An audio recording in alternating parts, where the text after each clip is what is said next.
There's something about this season that feels different, and you know it. You've been sensing it in the quiet moments when no one else is around. Maybe it's that restlessness that won't let you settle into comfort anymore. Or maybe it's that strange peace that keeps washing over you even when your circumstances haven't changed yet. Something is happening beneath the surface, and you can feel it stirring. I want to talk to you today about what happens when God begins to position you for selection, when heaven starts arranging things on your behalf before anyone on earth even notices. Because some of you are about to be chosen for something, not in some mystical way that sounds like fantasy, but in real, tangible terms. A job is about to choose you. A relationship is about to choose you. An opportunity is about to reach out and call your name. A door you didn't even know existed is about to swing open. And here's what I need you to understand right now. The preparation for being chosen often looks like nothing is happening at all. It looks like waiting. It looks like silence. It looks like ordinary days stacked on top of each other with no visible progress. But God has always done his deepest work in the hidden places.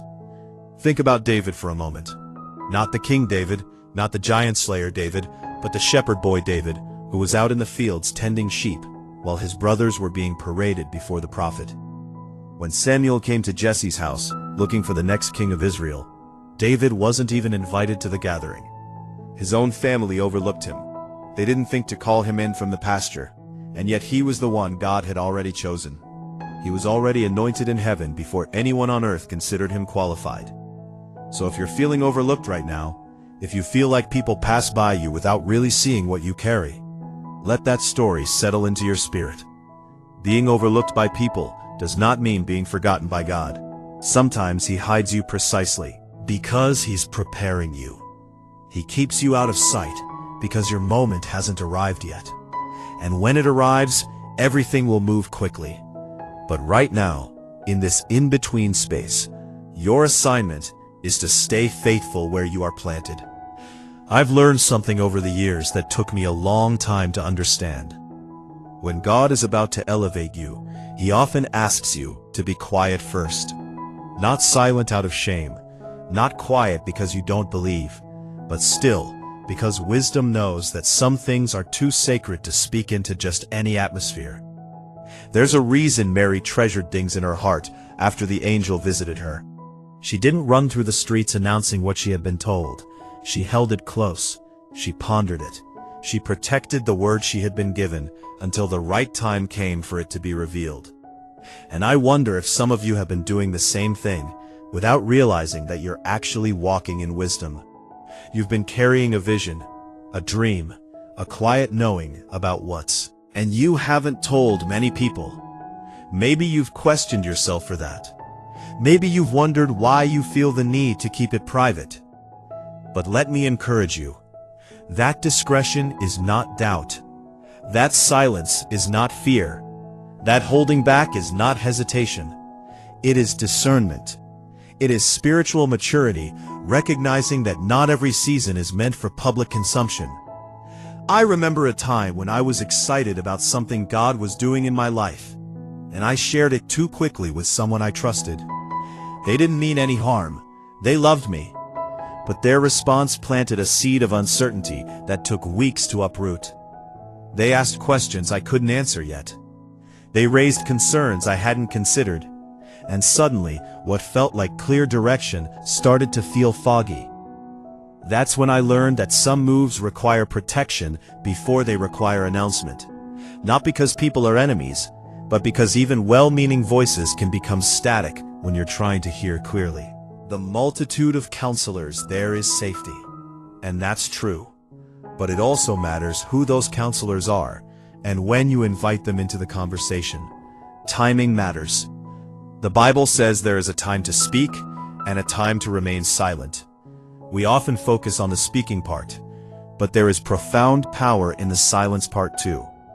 Jesus himself would withdraw to lonely places to pray. He didn't broadcast every miracle before it happened.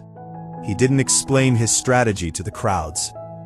He moved with purpose and let his actions speak when the time was right. So as you prepare for what's next, ask yourself who needs to know and who can wait. Ask yourself if you're seeking counsel or seeking permission. There's a difference. Counsel comes from people who understand the journey and can offer wisdom without attachment to the outcome. Permission comes from a place of needing approval before you feel allowed to move. You don't need permission from people to obey what God has placed in your heart. You need faith. You need patience. But you don't need a committee vote to step forward.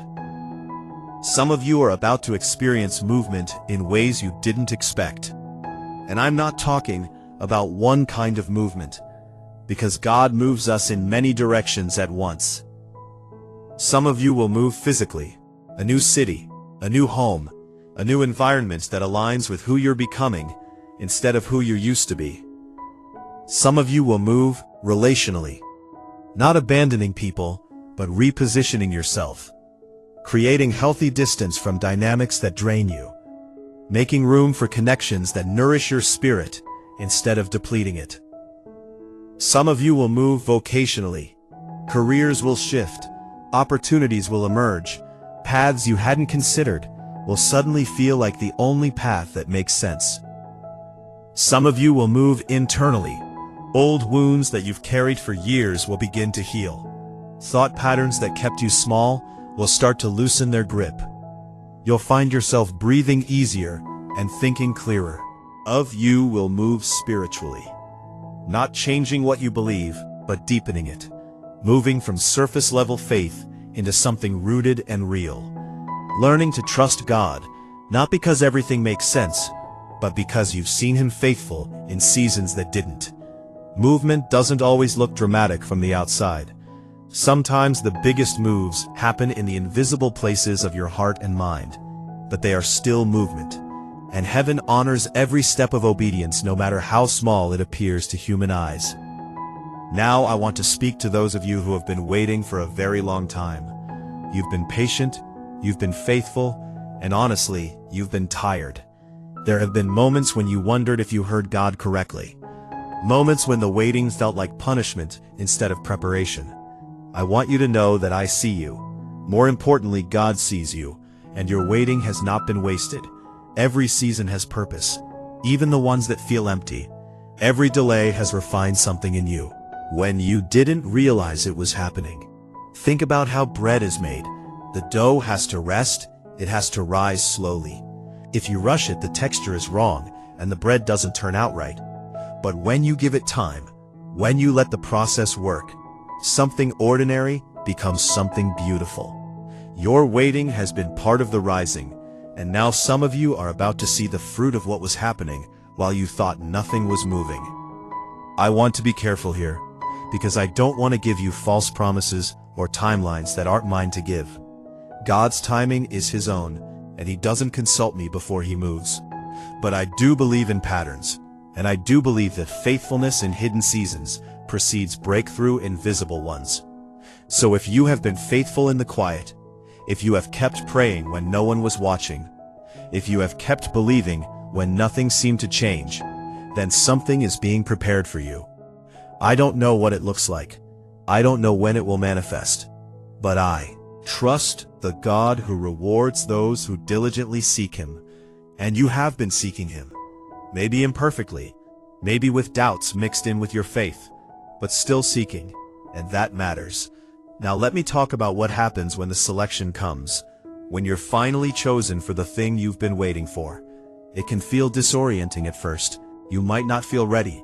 You might look around and wonder why they picked you instead of someone who seems more qualified. But here's what I've learned. God doesn't always choose the most talented. He doesn't always choose the most connected or the most polished. He often chooses the ones who stayed faithful when it would have been easier to walk away. He chooses the ones who kept their hearts soft when bitterness would have been understandable. He chooses the ones who didn't give up, even when giving up seemed like the logical thing to do. So when your moment comes, don't disqualify yourself. Don't talk yourself out of it. Don't shrink back because imposter syndrome tries to convince you that you don't belong.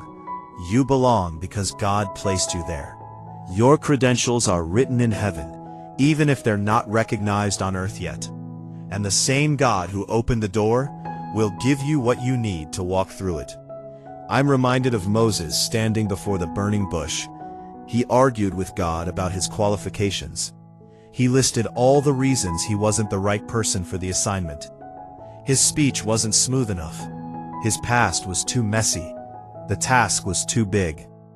But God didn't choose Moses because Moses was perfect. He chose Moses because Moses was available. And he equipped him step by step as he obeyed. That's how it often works. You don't receive the full instruction manual before you take the first step. You receive just enough light for the step you're on. And then when you take that step, more light appears for the next one. Faith is walking forward when you can only see a few feet ahead, and trusting that the path will continue to reveal itself. You go. So wherever you are right now, whether you're in a season of waiting or a season of movement, whether things are shifting quickly or moving painfully slow, know that you are seen. Know that you are held. Know that God has not forgotten the desires He placed in your heart. And if you're watching this today and something resonated in your spirit, if you felt like this message was meant specifically for you, I just want you to know that's not coincidence. God speaks through many vessels, and He meets us where we are.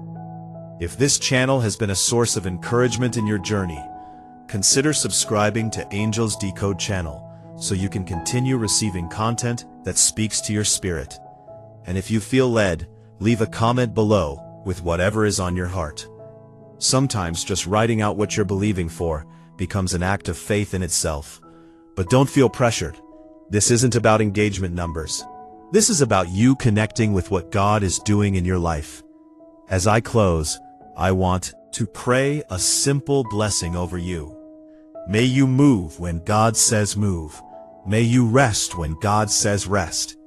May you speak when the time is right, and hold your peace when wisdom requires silence. May you trust the process even when you can't see the outcome. And may you know deep in your bones that you are loved, not for what you produce, not for what you achieve, but simply because you are His. You are walking into a new season. Maybe you feel it, maybe you don't yet, but heaven is moving on your behalf. And when the time is right, everything will align in ways that only God could orchestrate. Stay faithful, stay humble, stay hopeful, and most importantly, stay connected to the one who holds your future in His hands.